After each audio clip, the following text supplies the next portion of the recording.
خود کو عوام کی خدمتگار اور جمہوری سیاسی جماعت کہنے والی مسلم لیگ نون دراصل مافیاز کی سرپرست اعلیٰ ہے۔ حال ہی میں حکومت پاکستان نے قبضہ مافیا کھوکھر برادران سے اربوں روپے کی سرکاری زمین واگزار کروائی۔ مریم نواز اس کھوکھر قبضہ گروپ کے بارے میں کہتی ہیں کہ یہ ہماری جماعت کا سرمایہ ہیں۔ یاد رہے کہ چودھری شوگر ملز کیس میں مریم نواز کی ضمانت کے لیے 90 لاکھ روپے کے مچلقے کھوکھر برادران نے ہی جمع کروائے تھے۔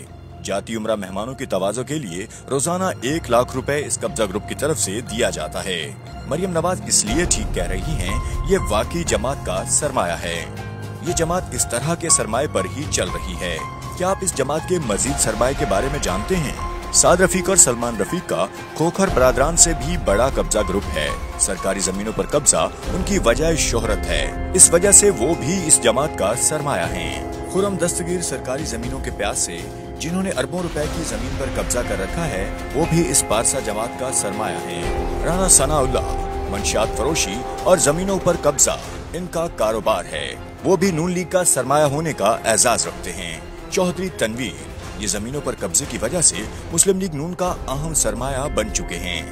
عمران سعید شیخ جو کہ بیرون ملک بیٹھ کر کئی غیر قانونی امور کا نیٹ ورک چلا رہا ہے، اس کے ایجنٹس پوری دنیا میں پھیلے ہوئے ہیں۔ قصور کے سابق ایم پی اے ملک احمد سعید جو معصوم بچوں کی جنسی ویڈیوز کا دھندا کرتا ہے اور پوری دنیا میں پاکستان کی بدنامی کا باعث بنا ہے، جب اس کی اصلیت سے پردہ اٹھا تو پوری نون لیگی قیادت نے اپنے اس سرمایہ کے دفاع میں زمین آسمان ایک کر دیا۔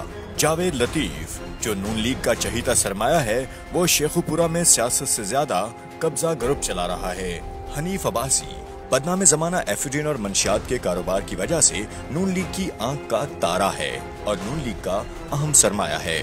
سلطان محمود ہنجرا کا تو پورا خاندان نون لیگ کا سرمایہ ہے، جنہوں نے کئی سال سے سرکاری اراضی پر قبضہ کر کے شکار گاہیں بنا رکھی ہیں۔ قصہ مختصر یہ، نون لیگ دھواں چھوڑتی، پولوشن پھیلاتی وہ گاڑی ہے جس کا ایندھن قبضہ مافیا کے یہ سرمایہ دار ہیں۔